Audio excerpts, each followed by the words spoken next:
फिर पैसा गांव के किसानों को सूद पर गांव बांटते थे। सूद माने इंटरेस्ट, यानी ब्याज पर।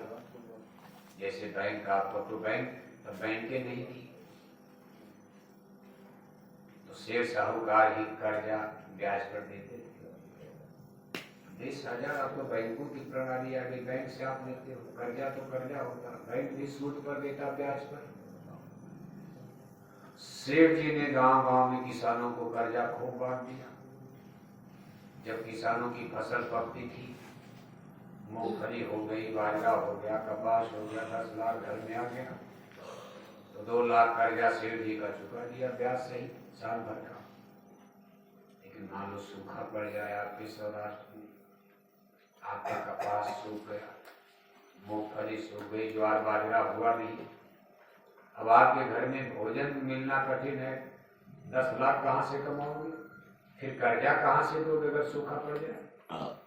इसी तरह उस इलाके में सूखा पड़ गया एक बार, जनता की सारी फसल खत्म हो गई और सेठ जी का कर्जा का सूद और ब्याज बढ़ता जा रहा।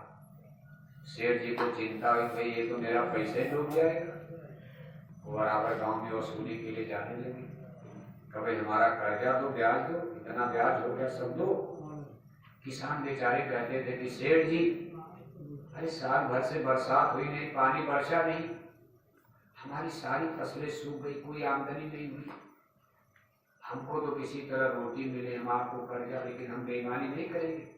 तब लोग बड़े ईमानदार थे, कभी हम आपका पाई जोड़कर जितना दिन बेचेगा हम आपका ब्याज सूद सहित तो वापस करेंगे।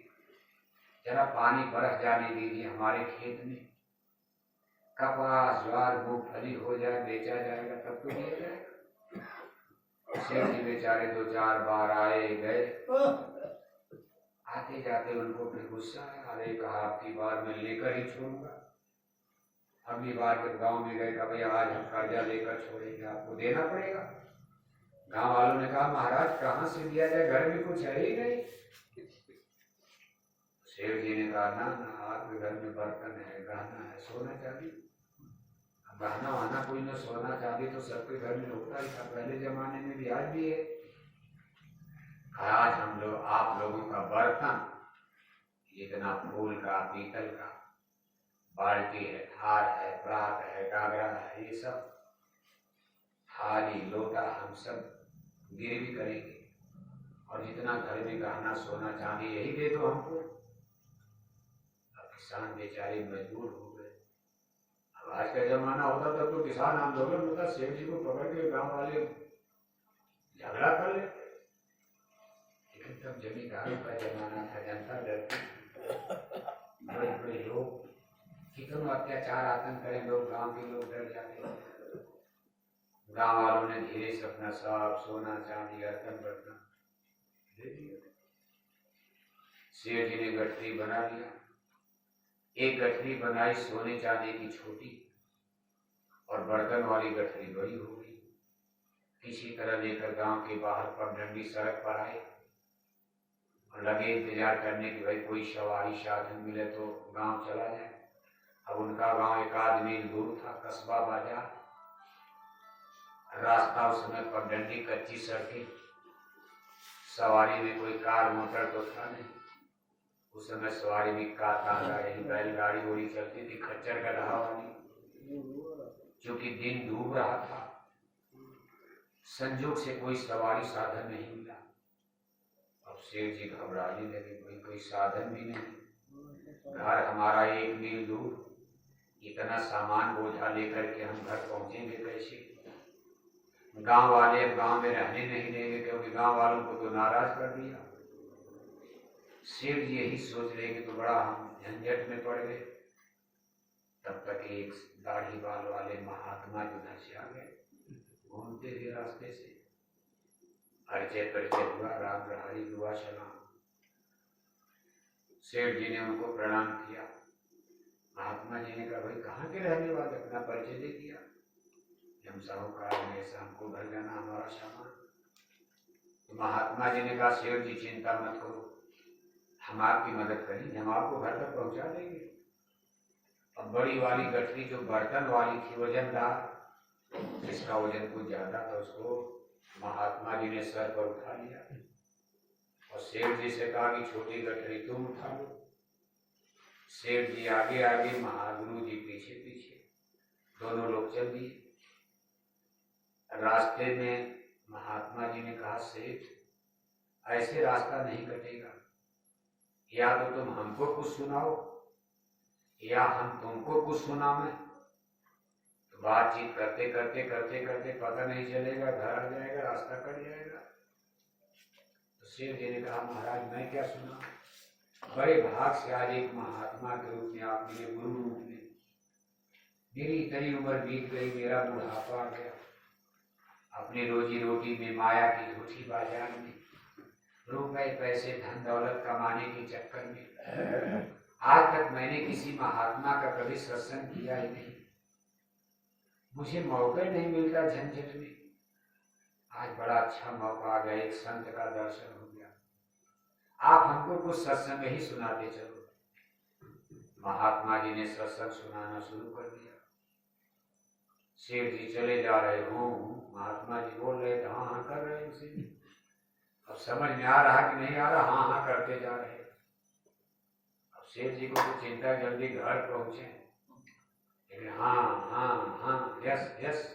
तब तक सेठ जी की कोठी दिखाई दी।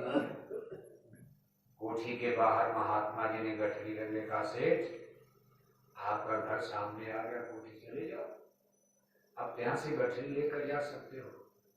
सेठ जी ने कहा, महाराज आप कहाँ जाएंगे? अरे कहा, हम तो साधु सन्यासी आदमी, रमता जोगी बहता पानी,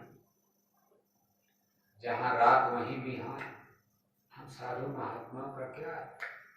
देखो रोटी मेरे गमछे रुमाल में बधी है, कहीं एक रोटी खा लेंगे, टिककर पेड़ के नीचे सो लेंगे, हमको तो रात भर भगवान का भजन करना। सेठ जी ने कहा, नहीं महाराज, आज आपने मेरा बड़ा भला किया, आज आप मेरे अतिथि रहेंगे, मेरे महल में चलिए, घर में कोठी में, मैं आपको बढ़िया बढ़िया खाना खिलाऊंगा, बढ़िया बिस्तर पर सुलाऊंगा और कल सुबह भारी दान दक्षिणा देकर आपकी विदाई करूंगा। महात्मा जी ने कहा, सेठ जी मैंने कोई मजबूरी नहीं किया कि आप हमको मैं दक्षिणा दोगे। अरे मैंने तो साधु धर्म का पालन किया है। वृक्ष बहु ने फल रखे, नदी ने संचय, परमारथ के कार में संतन धरा चली। संत महात्मा परोपकार के लिए, दूसरे का भला करने के लिए तो जन्म लेते हैं। आप मुसीबत में थे, मैंने आपकी मदद कर दिया, इसके बदले में हमको कोई मेहनताना मजदूरी लेबर चार्ज नहीं चाहिए। हमारा काम तो भजन का, संतों महात्माओं का। आप जाओ, हम जंगल में जा रहे। जाते जाते महात्मा जी ने कहा, सेठ जी हमारी एक बात याद रखना, घर तो जा रहे हो, लेकिन कल दोपहर में तुम्हारी मौत आने वाली है। मौत। शेर जी ने जब मौत की बात सुनी तो, अरे महाराज हमको क्यों मार रहे हो, अभी इतनी जल्दी हमको क्यों मार रहे हो, अभी तो हमको दुनिया में बहुत काम करना है, घर गृहस्थी का, बाल बच्चों के लिए। महात्मा जी ने कहा, भाई मैं क्यों मारने वाला, मारने का काम तो परमात्मा ऊपर से निश्चित है, मैं केवल आपको बता रहा हूं। अगर आपको मेरे ऊपर विश्वास है तो बात पक्की समझो, कल आपकी मौत होने वाली, कल दोपहर में आप मर जाओगे। ये सब कोठी हवीला, ये जो गरीबों को लूट करके सोना चांदी सूद ब्याज, ये सब लूट करके आपने खजाना इकट्ठा किया, ये सब कल आपका साथ छोड़ने वाला है, आप चले जाओगे दुनिया से। सेठ जी लगे रोने, कहा महाराज दया कीजिए, बचाने ने कहा, कोई नहीं बचा सकता, मौत से क्या कोई बचाएगा, जाना है तो जाना है। अब आप बचोगे नहीं,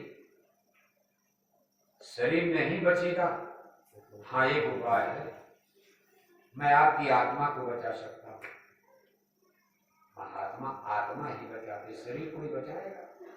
भगवान राम का शरीर नहीं बच पाया, भगवान कृष्ण का शरीर द्वारिकापुरी में नहीं बच पाया, शरीर किसी का नहीं बच सकता, चाहे राजा हो, रंग हो, अमीर हो, गरीब हो, सूरज की तरह से चमकता चेहरा, सोने की तरह से चमकती शरीर, एक दिन आग में जलकर मुट्ठी भर राख हो जाती, मिट्टी मिट्टी में मिल जाता। बचाना किसको है? आत्मा को। इसी आत्मा की रक्षा के लिए प्रभु ने मानव जन्म दिया। महात्मा जी कह रहे हैं कि सेठ, हम आपकी आत्मा की रक्षा कर सकते हैं। सेठ जी ने कहा, महाराज कैसे? कहा, देखो कल जब तुम्हारी मौत हो जाएगी, मौत के सिपाही यमराज के दूत खुदा के फरिश्ते आपको पकड़ करके यमपुरी ले जाएंगे, भगवान की अदालत में। वहां आपके कर्मों का खाता खोला जाएगा। आपके जीवन में पाप ज्यादा और पुण्य बहुत कम है। कोई पुण्य है ही नहीं। तूने जीवन भर पाप ही पाप किया, गरीबों को लूटा है, सताया है। तेरे खाते में केवल एक पुण्य ही, जो आज 10-20 मिनट मैंने सत्संग सुना दिया, यही तुम्हारे खाते में आज एक पुण्य बन गया। बाकी सब जीवन भर पाप ही पाप है। जब धर्मराज यमराज तुमसे पूछेंगे, सेठ ये पुण्य है, इतना पाप है, बोलो क्या चाहते हो? आप कह देना, महाराज पहले मुझे मेरे पुण्य का फल दे दीजिए, सत्संग का फल दे दीजिए। जब वो कहेंगे सत्संग का फल क्या चाहिए, कहा उसी महात्मा जी का दर्शन दिला दीजिए। जिस महात्मा ने मुझे यहाँ सत्संग सुनाया, 10-20 मिनट चलते चलते रास्ते में, उसी महात्मा का हमको एक बार दर्शन करा दीजिए। उसके बाद क्या होगा देखना। तो सेठ जी ने कहा, महाराज मैं तो मर के वहां चला जाऊंगा और आप यहाँ रहोगे, दर्शन कहाँ मिलेगा? महात्मा जी ने कहा, भाई अध्यात्मवाद है, ये तेरी बुद्धि की समझ में नहीं आएगा। महात्मा हर जगह रहते हैं, जो संत होते हैं, यहाँ भी रहेंगे, स्वर्ग वैकुंठ में, जहां जहां चलोगे। स्थूल शरीर में, हाड़ मांस में भी रहेंगे, स्वर्ग वैकुंठ में। लिंग शरीर में रहेंगे, सूक्ष्म लोक में, सूक्ष्म शरीर में, कारण लोक में, ब्रह्म देश में, कारण शरीर में। यही तो अध्यात्मवाद है, हर जगह रहेंगे। आप केवल कह देना बस, ये कर करके महात्मा जंगल चले गए। अब शेर जी बेचारे को नींद कहाँ हुआ, जब पता चल गया कल मरना है, वो चिंता में हो गए, कल मर जाऊंगा मर जाऊंगा। समय आया, वाकई शेर जी मर गए। और जब सिपाही पकड़ कर ले गए, सब घटना घटी। जब उन्होंने कहा, भाई हमको हमारा पुण्य पहले दे दीजिए, पाप हम बाद में भोगेंगे, और जब कहा हमको उसी महात्मा जी का दर्शन करा दीजिए, धर्मराज यमराज ने 2 सिपाही लगाया, कहा शेर जी को पकड़ कर ले जाओ, और वहां वैकुंठ धाम में संत सभा लगी हुई है, संतों की सभा, वहां भी कहा इनको संत सभा में ले जाओ, गुरु जी का दर्शन करा दो। जब वहां शेर जी पहुंचे, देख रहे हैं कि साफ संत ही संत, 1-2 नहीं, कितने संत महापुरुषों की भीड़ सभा लगी। और शेर जी बेचारे उसमें पहचान ही नहीं पा रहे कि हमारे गुरु जी कहाँ, जो हमको सत्संग सुनाए। लेकिन महात्मा जी ने हाथ ऊपर किया, बीच भीड़ में कहा इधर आओ। तब शेर जी ने देखा गुरु जी वहां बैठे, महात्मा जी। शेर जी वहां पहुंच गए, यमराज के सिपाही दूत बाहर खड़े हैं, शेर जी अंदर पहुंच गए।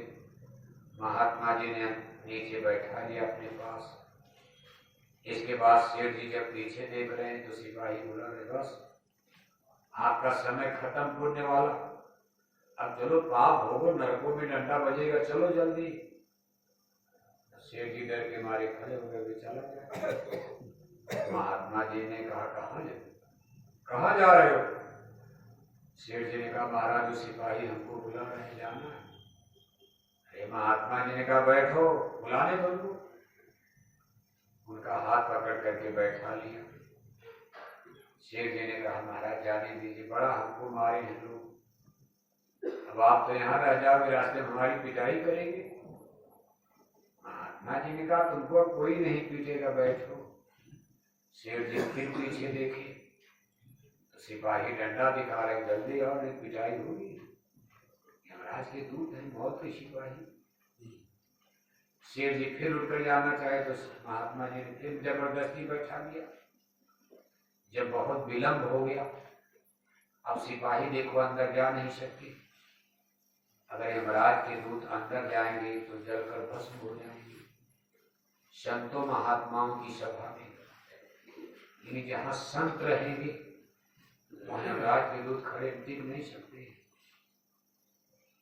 थोड़ी देर के बाद इंतजार करने के बाद वो लोग चले गए। चलो भाई, यमराज से अपने अफसर अधिकारी से, उनके अफसर है धर्मराज यमराज,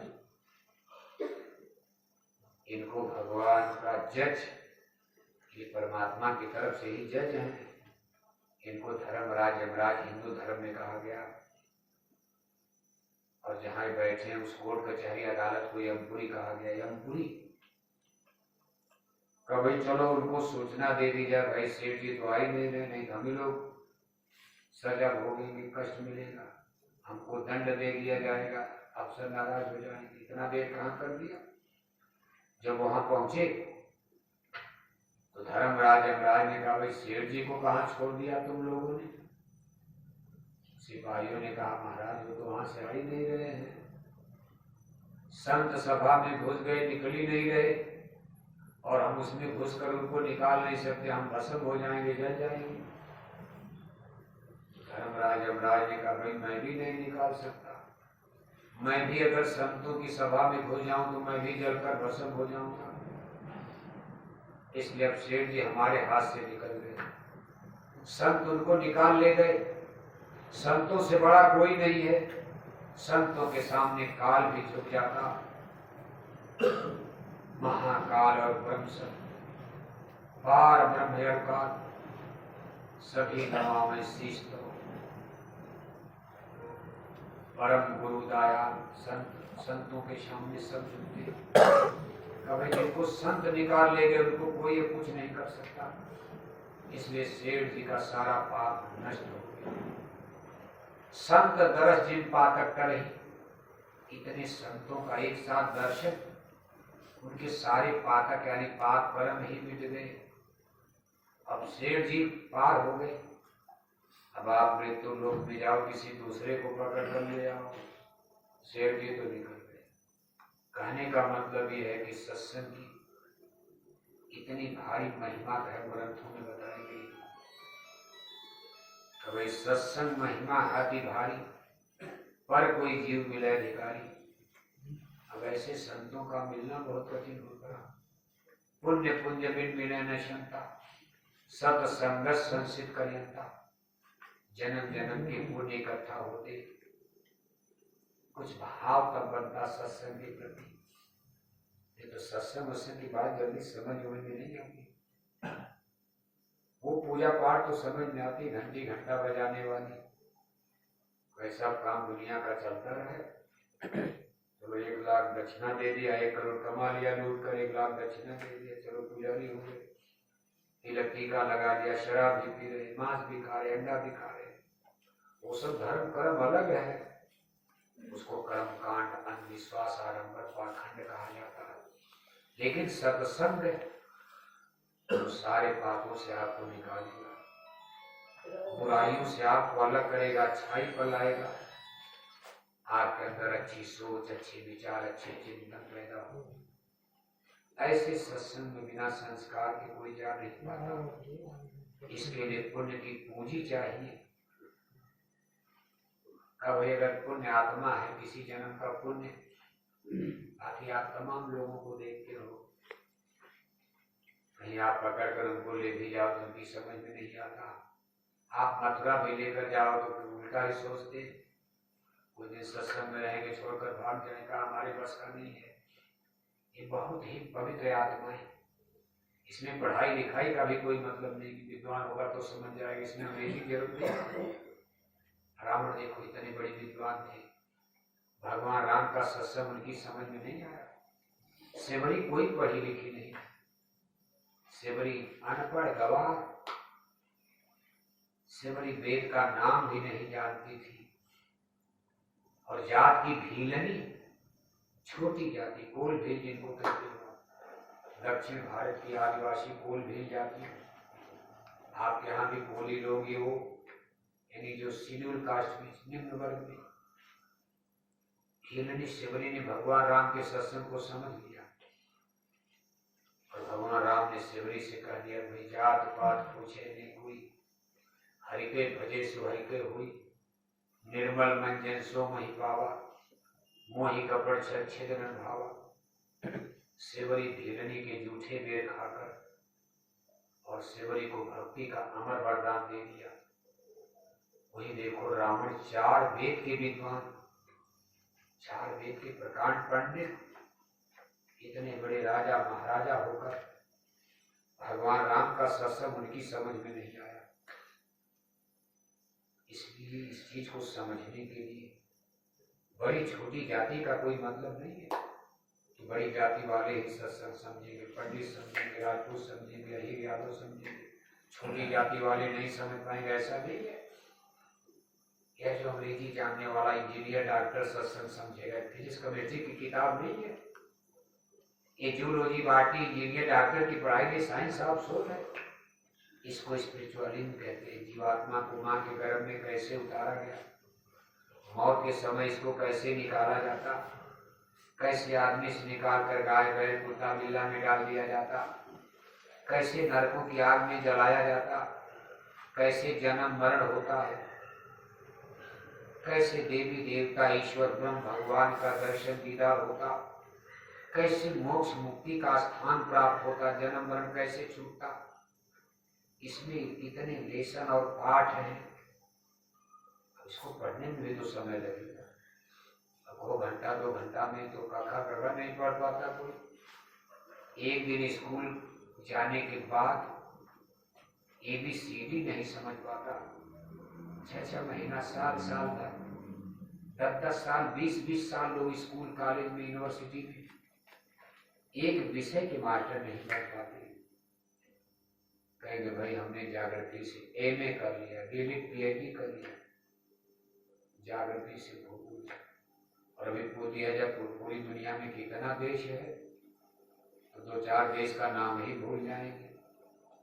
एक विषय का भी मास्टर आदमी पूरी उम्र पढ़कर फिजिक्स से, मैथमेटिक्स से MSc BSc DLIT PhD कर लिया और कोई फिजिक्स का फैक्टर फार्मूला खो दिया जाए तो भूल जाएंगे। और ये तो साइंस ऑफ सोल है, इसमें इतना विषय है। राजा रानी की कहानी, हिस्ट्री, इतिहास की किताब में आप भूल जाते हो किस राजा का जन्म कब हुआ, कब युद्ध हुआ, कब लड़ाई हुई। आदमी याद करता है साल भर, परीक्षा में भूल जाता।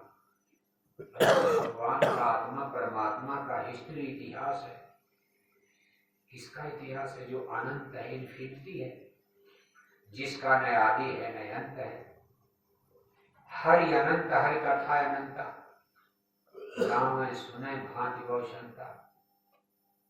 बहुत काल जब कर सत्संगा, तब हुई है सब संशय भंगा। जो स्वयं ही अनंत है, जिसका कोई आदि नहीं, कोई अंत नहीं, उसका इतिहास, उसकी हिस्ट्री, उसकी कथा हम जीवन भर सुनते पढ़ते रहे, कहाँ समझ में आएगी। लेकिन इसी में जब धीरे धीरे बहुत काल जब कर सत्संगा, आपको सत्संग मिलता रहेगा, साधु जनों का, महात्माओं का, धीरे धीरे बुराई छूटेगी। पहले तो सत्संग आपकी धुलाई करेगा। धुलाई, धुलाई माने डंडा मारना नहीं, धुलाई माने सफाई। जैसे आपके कपड़े में मैल है, कपड़ा पहनने के पहले अब आप कपड़े को धोगे, कैसे धोगे? साबुन और पानी से, साबुन और पानी का घोल बनाकर कपड़े को धोया जाएगा, फिर उसको एक्सप्रेस करके तब पहनोगे, अच्छा लगेगा। ऐसे आध्यात्मिक साधना, उपासना, अपनी आत्मा के कल्याण के लिए अपनी जीवात्मा को जगाना है। उसके पहले आपको मन की सफाई करनी पड़ेगी, क्योंकि मन ही इसमें बाधा डालेगा। जब आप पूजा पाठ धर्म कर्म के रास्ते पर चलोगे, अगर मन आपका गंदा है